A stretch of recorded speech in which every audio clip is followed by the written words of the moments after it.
نیکیاں تو تھی، مال نہیں تھا تو اعمال تو تھا ان کا، لیکن یہاں تو نہ مالی ہے نہ اعمالی ہے، کچھ نہیں ہے، نہ خدا ہی ملا نہ وصال صنم، نہ ادھر کے رہے نہ ادھر کے رہے، کدھر کے نہیں ہے ہم پہ کچھ نہیں ہے یار، دنیا میں بھی ذلیل ہے، مرنے کے بعد بھی پتہ نہیں حال کیا ہوگا۔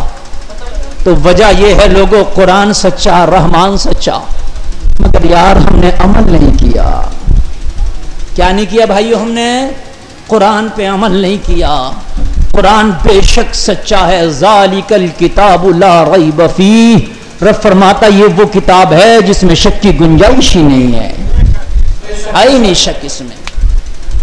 اب کیوں نہیں کامیاب؟ تو اب سنو، موٹر سائیکل ہے، بہت تیز بھاگتی ہے، کمپنی والا کہے گا 1 گھنٹے میں 50 کلومیٹر چلتی ہے، مگر شرط یہ ہے کہ چلانے سے پہلے پیٹرول ڈالنا ہوگا تبھی چلے گی۔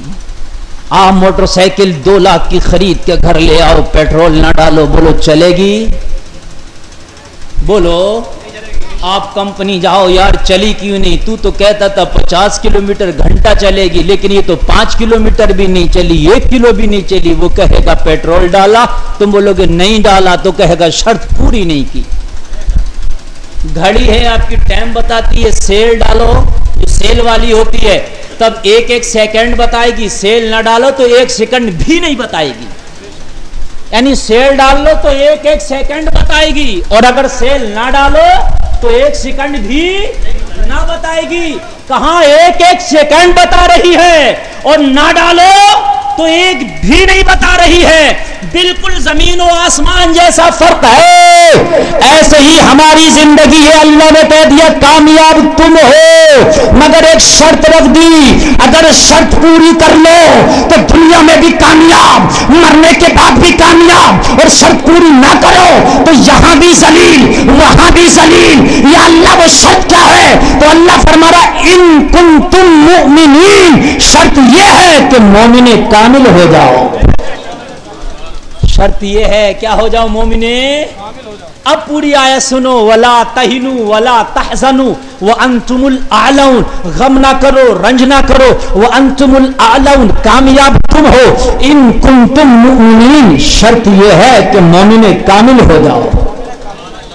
کیا ہو جاؤ بھائیو؟ مومن، زور سے بولو، مومن کامل۔ جس دن مومن کامل ہو گئے عزت ہے تمہارے لیے، جس دن مومن کامل ہو گئے خدا کی قسم اس کی رحمت تمہارے لیے، جس دن مومن کامل ہو گئے برکتیں تمہارے لیے، جس دن مومن کامل ہو گئے دنیا تمہارے پیچھے، جس دن مومن کامل ہو گئے دنیا تم سے ڈرے گی، جس دن مومن کامل ہو گئے دنیا تم سے محبت کرے گی، جس دن مومن کامل ہو گئے رب کی رحمت کے فرشتے تیرے گھر آیا جایا کریں گے، جس دن مومن کامل ہو گئے جنت تجھے مانگ لے گی، جس دن مومن کامل ہو گئے رب کی رحمت تجھے گھیرے میں لے لے گی، جس دن مومن کامل ہو گئے اللہ عزتوں کے تاج عطا کر دے گا۔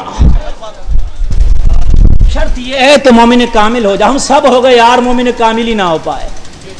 ڈرائیور ہم ہو گئے، کاشکار ہم ہو گئے، مستری صاحب ہم ہو گئے، نمبردار ہم ہو گئے، چودھری ہم ہو گئے، پردھان ہم ہو گئے، مولانا ہم ہو گئے، حافظ ہم ہو گئے، ماسٹر ہم ہو گئے، قاری ہم ہو گئے، سب ہو گئے، مگر نہ ہو پائے تو مومن کامل نہ ہو پائے۔ جھوٹ کی منڈیوں میں ہمارا برابر کا حصہ ہے۔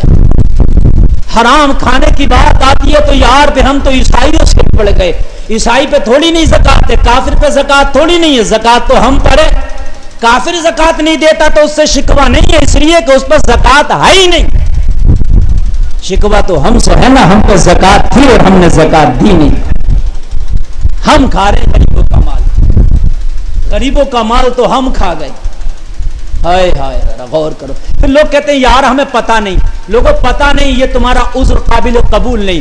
اگر کوئی معاملہ تمہیں شریعت کا مسئلہ پتہ نہیں اور آپ نے وہ غلط کام کر لیا لا علمی میں، تو یہ نہ سوچے کہ ہم بچ جائیں گے، نہ بچنا نہیں ہے، سزا ملے گی۔ بہت سے لوگ یہاں کہتے تھے بھائی مولویوں سے تو ہم بھی بہتر ہیں۔ بھائی کیوں بہتر ہو؟ ارے میاں مولوی تو پڑھ لکھ کے گناہ کر رہے ہیں، ہمیں تو پتہ ہی نہیں ہے۔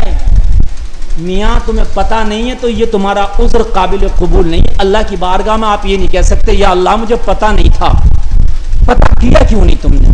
ذمہ داری پتہ کرنے کی بھی تو تھی۔ جانور تھوڑی ہے، جانور کا تو چلو ذمہ داری نہیں ہے میاں، وہ پتہ نہ کرے، لیکن آپ تو اشرف المخلوقات ہو، آپ کو اللہ نے دماغ بھی دیا ہے، اللہ نے سوچ بھی دی ہے، اللہ نے فکر بھی دی ہے۔ جب آپ یہ سوچ سکتے ہیں میں کھاؤں گا کہاں سے، میں کماؤں گا کہاں سے، تو یہ کیوں نہیں سوچ رہے کہ یہ جو میں کام کر رہا ہوں یہ جائز ہے کہ ناجائز ہے نا بھائیوں؟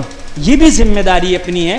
اگر کوئی کسی کا مرڈر کر دے اور اس کو حاکم وقت سزا دے دے عمر قید کی، وہ کہے مجھے نہ پتا تھا 20 سال کی سزا ہوگی، تو کیا اس کو چھوڑ دیا جائے گا؟ نہیں چھوڑا جائے گا۔ تجھے پتا نہیں تھا وہ الگ بات ہے، لیکن جو قانون ہے وہ قانون ہے، جو سزا ہے وہ سزا ہے۔ لوگوں تمہاری ذمہ داری ہے۔ ارے قرآن کی تو ابتدا تعلیم سے ہے، تم کہاں علم سے دور بھاگ رہے ہو؟ آج ہماری قوم علم سے بڑی دور بھاگ رہی ہے، خاص کر میں علم دین کی بات کر رہا ہوں۔ میرے پیارے قرآن پڑھو گے تو تمہیں پتا چلے گا سب سے پہلی سورت، سب سے پہلی آیت قرآن کی جو نازل ہوئی ہے تو تعلیم کے بارے میں بتا رہی ہے، اقرا پڑھیے۔ قرآن تو نازل ہی ہو رہا ہے، پڑھیے، اور آپ پڑھ ہی نہیں رہے۔ قرآن کی پہلی سورت الحمد نہیں ہے، یہ تو 5ویں سورت ہے، یہ تو ترتیب کے اعتبار سے پہلے رکھ دی گئی۔ پہلی سورت سورہ اقرا، اقرا پڑھیے اپنے رب کے نام سے جس نے آپ کو پیدا کیا۔ یہ نبی سے کہا گیا، آپ اپنے لیے بھی کر سکتے ہیں، آپ پڑھیے رب کے نام سے، یعنی آپ جو ہے بسم اللہ سے شروع کیجئے، اللہ سے شروع کیجئے، دین کی تعلیم سب سے پہلے شروع کیجئے۔ اشارہ کر رہا ہے قرآن۔ ماسٹر بھی بنیے، انجینئر بھی بنیے، اگر دین اتنا سیکھ لو، نمازیں بھی یاد ہو، اتنا سیکھ لو کہ آپ کو زکات کا مسئلہ بھی یاد ہو، اتنا سیکھ لو مرو تو کیا کرنا چاہیے یہ یاد ہو، شادی کرو تو کیا کرنا چاہیے یہ یاد ہو، بچہ پیدا ہو تو کیا کرنا چاہیے یہ یاد ہو۔ ہمیں تو اتنا پتا ہے شادی ہوگی تو ڈی جے کون سا آئے گا، شادی ہوگی تو ڈانس پارٹی بھی آئے گی، ہمیں تو یہ پتا ہے۔ شادی ہوگی تو ناچ بھی ہونا چاہیے، شادی ہوگی تو غبارے، پٹاخے اور وہ آتش بازیاں اور کیا کیا قلم بازیاں۔ یار تو مسلمان ہے، تجھے پتہ نہیں تھا کہ شادی ہوگی تو کیا کیا ہونا چاہیے؟